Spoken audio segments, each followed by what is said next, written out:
Welcome students to this session on planning. In the previous sessions, we have discussed about the concept of organization structure, and we also talked about the concept of organizational culture. So the learning objectives of this session are, at the end of this session, you will be able to define planning. You will also be able to discuss the characteristics of planning, explain the various advantages of planning, and also describe what are the various types of planning process. So as you know, let us understand that planning is the fundamental and one of the primary management function. So planning is all about thinking before the action takes place. So before any action takes place, whatever thought process is done at the background can be referred to as planning. So while the planning is done, it is all about peeping in the future and decide in advance the way to deal with the future situations. So a manager actually foresees the future, anticipates what will happen, and in order to ensure that the organizational goals and objectives are met, the appropriate action plans are really thought of. So planning basically involves logical thinking and rational decision making.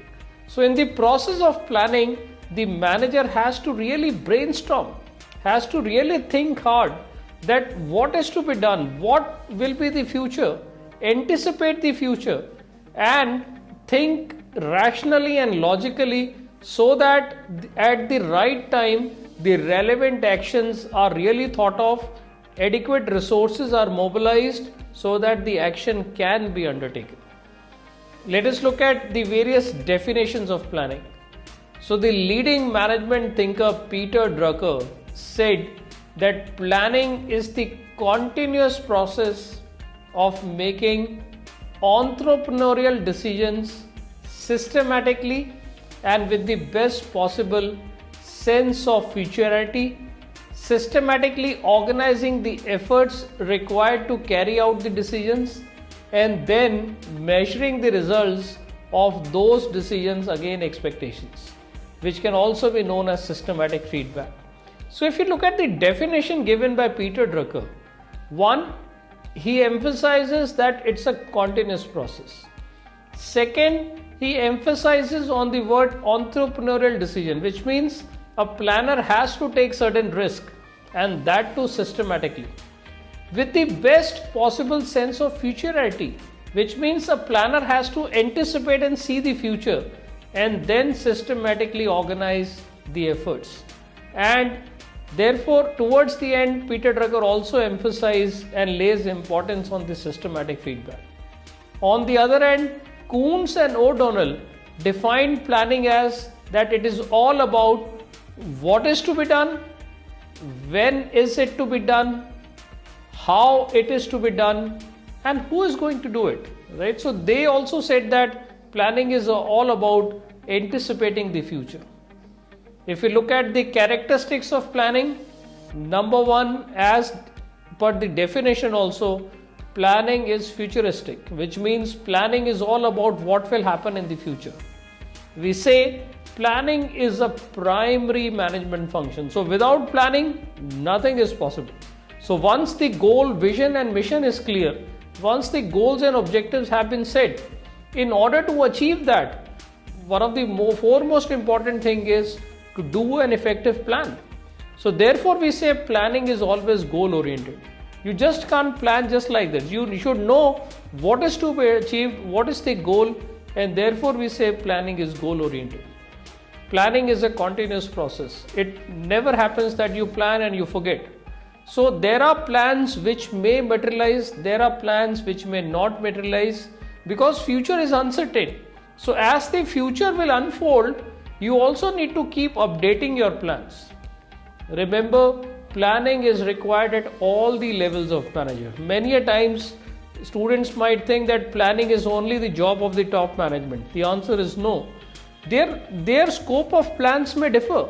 But even the employee at the lowest level of the organization should know and understand the concept of planning. Planning is also about selecting the best alternatives, which means you need to create a choice. And then among the choice that you have created, you pick up the best alternative which helps in achieving the objective. Planning is an intellectual process, and we say that planning is in fact a process rather than a mere behavior. So at the time of planning, one has to really think intellectually and work in that particular direction. What are the various advantages of planning?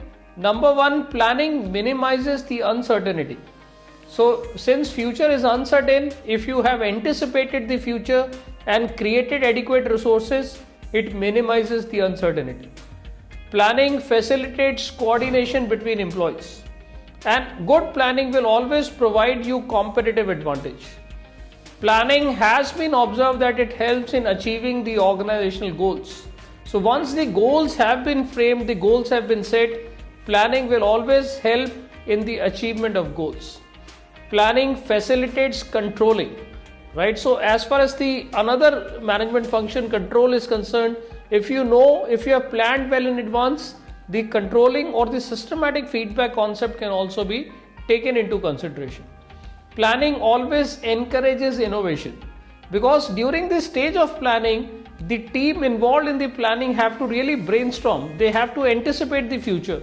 So in that process, a number of new ideas emerge, a number of new initiatives really come up. So therefore it is said planning also encourages innovation. Planning prevents hasty decisions. So you just can't take hasty decisions, consume the resources, and ultimately not even achieve the goals or objective of the organization. Planning provides a good direction to work, and it helps in monitoring the progress of the organization. Planning ensures full utilization of resources. So good planning will always ensure that whatever scarce resources are available within the organization are fully utilized. Now, there are various types of plan which can be really thought of. The classification of plans can be done on the basis of, number one, what is the breadth or nature of plan. You can even classify plans on the basis of the time frame or what is the duration of plan. The plans can further be classified on the basis of the levels of management, and the plans can further be categorized on the basis of what is the use of plan.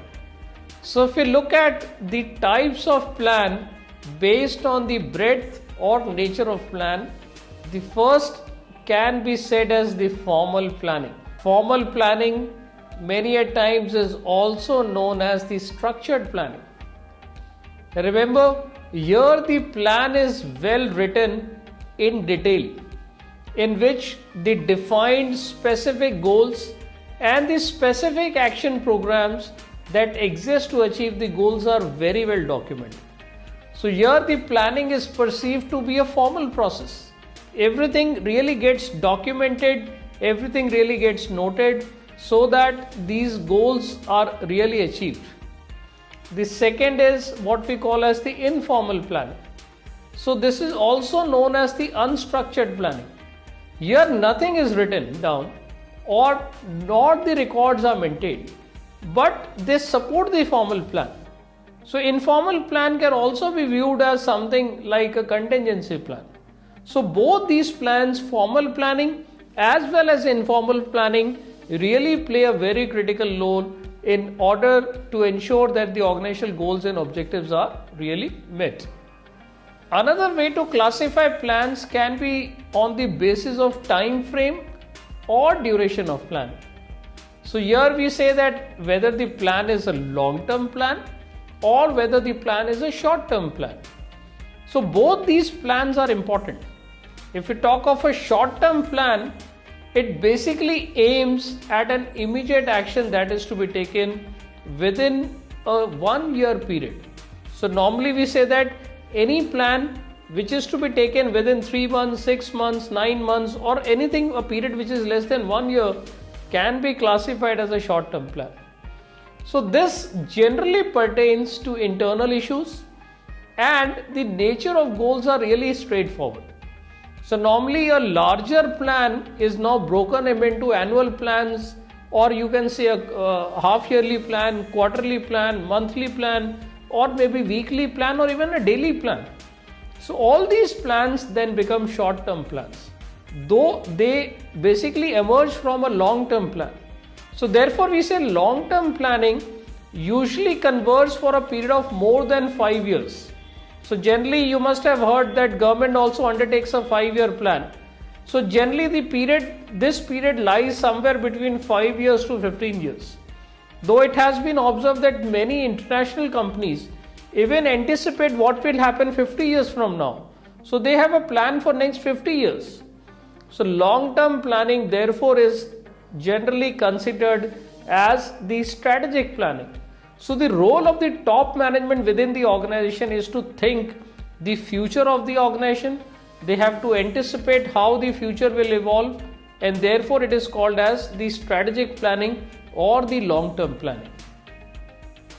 Then the plans can also be divided on the basis of the level of management. So if you're talking of the top management, the planning that is done is typically referred to as strategic planning. So the strategic plan basically looks into the future and decides under what direction the organization intends to move. Are they looking for diversification into new business? Are they planning to enter into new domains, new markets? Are they planning to go global? Are they planning to increase the product portfolio? So all these plans, which will ultimately decide the long-term profitability and existence of the organization, is typically referred to as strategic planning. Then when it comes to the middle management, the planning is referred to as the intermediate planning. Right? For example, a large conglomerate which is into multiple businesses. For example, an organization is into travel business, they are into hotels, they are into transportation. So the intermediate planner, what they will do is, somebody who is looking only at the transport business will decide in what markets do they intend to operate, under what circumstances they need to expand, what is the fleet they will have, what is the kind of product experience they intend to give. Everything will come under the intermediate planning. So the intermediate planning basically flows from the strategic planning.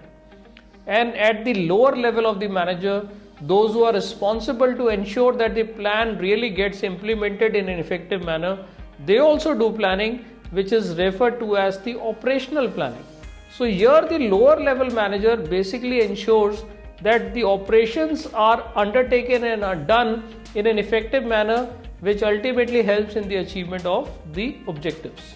So let us now go into detail of each of these planning aspects which I just mentioned. So strategic planning is a long range planning and basically deals with the total assessment of organization capabilities. It is about strength and weakness, and an objective evaluation of the dynamic environment is also undertaken. So here the top management will keep a track of how the environment is evolving, how the external environment is changing, who are the competitors, how are they reacting to your product, and accordingly determine that what is that the organization has to do.